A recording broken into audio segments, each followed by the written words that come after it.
People who make their living out of cleaning crime scenes, accidents, and the like. What is the worst thing you have experienced in your career?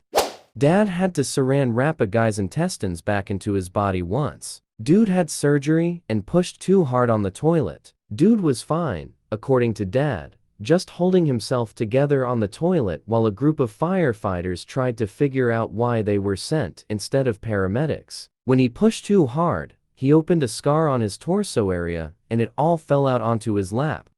Medic here, first responder to a motorcycle collision. Guy who crashed was a friend. He'd been torn in half and almost decapitated. Had to walk away from the scene and let my driver and another crew handle it. Think about it daily.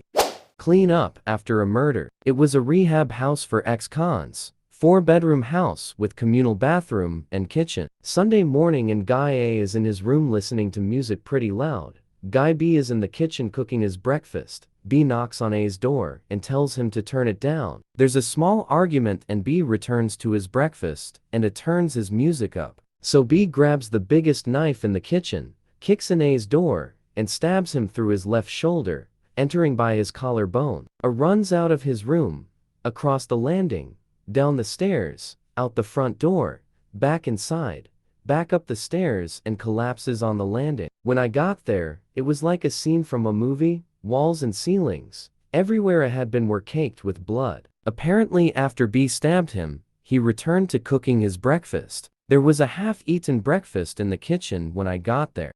I work in there. I was told by someone that works for a funeral home that they had to go get a girl that had overdosed and passed away. They said she had her breasts augmented and was pregnant. Turns out she overdosed while taking a bath and had decomposed enough that her breast implants and the fetus were floating around in the water. Then I clocked out and had lunch.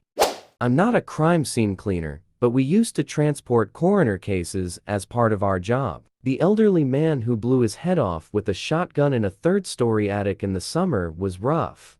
He'd been there a few weeks. We could smell him when we got out of the truck at the street. Blood spatter covered every inch of the walls in that room, as did the FLIs. Had to scrape some dried brain off the floor into a container for the coroner. When I went to roll him into a body bag, his bloated, slimy greenish-blue skin slipped off of him and I was left holding a large sheet of it with both hands. The worst part was his wife had passed a few weeks before. They had been one of those married for 60 years, inseparable couples. He just couldn't take it. That broke my heart. Other guys were puking. I cried silently. I spent some time with the coroner to shadow for school. They were showing me different cases and going over them. Pictures included. The one that seemed to emotionally bother this particular guy the most was a scene where a father was coming home and pulling into the driveway. His daughter, 3 years old, was running to greet him, and he didn't see her and ended up running over her head. The pictures were heartbreaking enough. I can't imagine what the dad went through when he saw her like that. There was another one that had 3 bodies. Some guy killed his wife, his affair partner and her daughter, put them in a shed in the middle of summer and left town. They were found 3 weeks later, basically piles of putrid slime, maggots like fill 10-gallon buckets full, and bloated body parts sloughing off as they tried to bag them. The murderer had a pilot's license and has never been caught. The decomp room smelled for months after that. Teen girl had to be pieced back together. Steering column went through her chest like a straw through a slice of cheese. Had to put the hamburgered heart back together. I'm a nurse. She died on day shift and was put on my assignment for the night so the family could take their time with the body and I'd handle her after they left. I never knew her when she was alive. She was in her 30s, African American, riddled with cancer. She was wearing a yellow nightgown. The day shift nurse had left her in a sitting position, all propped up with pillows. We try to make them look nice while the family says goodbye. If you've ever worked in American hospitals, you know black families take longer with the body than white families. Everyone needs to have their private time alone with the deceased before they go to the morgue and the funeral home. Our window is 4 hours. After that, the body has to go to the morgue. But when it's important to the family, and more people are hearing the news and coming to see them, we fudge the time. Hard to tell a grieving person, no? So we get through shift change, and the last of the family leaves. I go to get her ready to be bad. I start lowering the head of the bed, pulling out the pillows, and this toxic-smelling yellow fluid starts pouring out of every orifice. Like, gushing out, running over the side of the bed, puddling on the floor. If you've ever smelled really advanced cancer, you know it smells evil. It's indescribable, and there's liters and liters of it. I'll never forget that smell. I went and got a friend, apologized to him in advance. We grabbed towels and biohazard bags and shoe covers. Had to cut her nightie off and scrub the whole bed with bleach wipes just to get her clean enough for the body bag. I like telling horror stories to new nurses, but I never tell them that one. It was too awful. I am just so thankful that that stuff stayed inside her till her family was gone. Used to work with people with the dual disability. On the more challenging behavior end of things, morning staff came into blood seeping out from a client's door with footprints of blood leading to another client's room. Turns out the night staff turned off the client's alarm on his door would go off so the night staff would know to follow him as he was a little wild at times so they could sleep without being woken up. Bad idea. He got up, went into the client's room next door with the barbell from his room, and proceeded to dismember him into 8 different pieces. Calmly walked back to bed and was woken up by the staff in the morning, covered in blood and sleeping like a baby. My dad was an insurance claims adjuster. He had a case once where a car crashed into a bench that had a guy sitting on it. The car, wrapped around him and was stuck on the bench, but only his lower half got hit by it. They couldn't move the car because of how it got stuck, and he survived and just had to kind of sit there while he bled out. Apparently, he was lucid and talking until the paramedics arrived and just doped him up on painkillers to make passing easier on him. He showed me some of the pictures. It was surprisingly not gory, but still gnarly.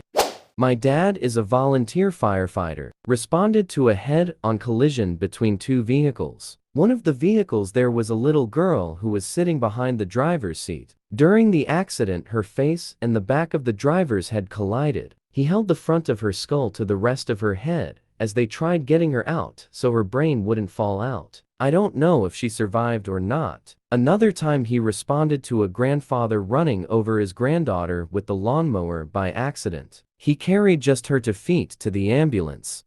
Not me, but my grandfather, who used to be a firefighter. Warning: this is very graphic. This happened years before I was born, when my mother was in her teens. His station had gotten a call that an apartment in the downtown area had caught fire, and they raced down. When they got there, they entered the apartment building as a baby of 1 family was still stuck inside. After they were done putting out the fire, they found the oven where it had started. They opened it and saw a bunch of charred meat, and didn't know what it was. Upon closer inspection, they could see a small leg. Praying it was a doll, one of my grandfather's friends pulled out his radio and poked it with the antenna. The leg popped and started oozing, and they began to throw up. After interrogating the family, the first daughter told the police what happened. The parents were heavy drug addicts and were hallucinating really bad. The mother was in hysterics thinking her baby was the devil, and put it in the oven and turned it on. The father holding back his crying daughter saying they were saving the world. The parents were thrown into prison, and the daughter was moved to a mental clinic to make sure she was okay. I'm pretty sure she moved in with foster parents and lived a happier life. To this day, my grandfather can't talk about it. He goes quiet and doesn't respond to anything for a long time. I learned the story from my mother a few years ago, when we were passing by the new apartment building that had been built over it. My brother's friend was a paramedic and quit his job after seeing this. It was the last straw, and he couldn't do it anymore. Some horrible person left their baby and dog in a parked car to go shopping. It was hot. They both died, but the dog panicked and chewed up the baby's face. Sorry for the image.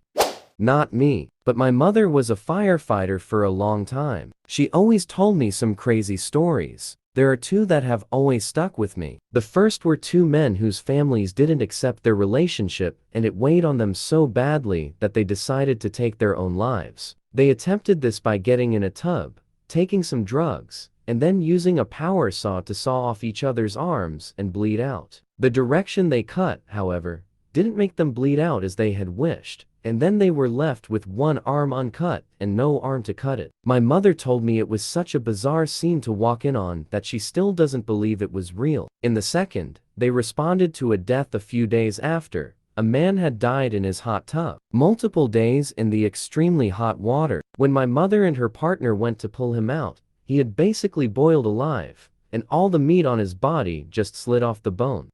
I had a great uncle who helped clean up the bodies left behind by Hurricane Audrey in 1957, and he said that the smell persisted in his nose for weeks after. It got so bad that he went to the doctor to see if they could do anything, and they clipped all of his nose hairs and the smell went away. It was explained to him that the smell had soaked into the hair, but I don't claim to know the validity of that statement. The hurricane hit South Louisiana in June of that year, and most of the bodies recovered were found in the salt water marshes that cover the area, so it's safe to assume that they were in an advanced state of decay. I've heard it said that the smell of the decomposing bodies was so bad that the alligators would actively avoid the areas, but I don't know the validity of that either.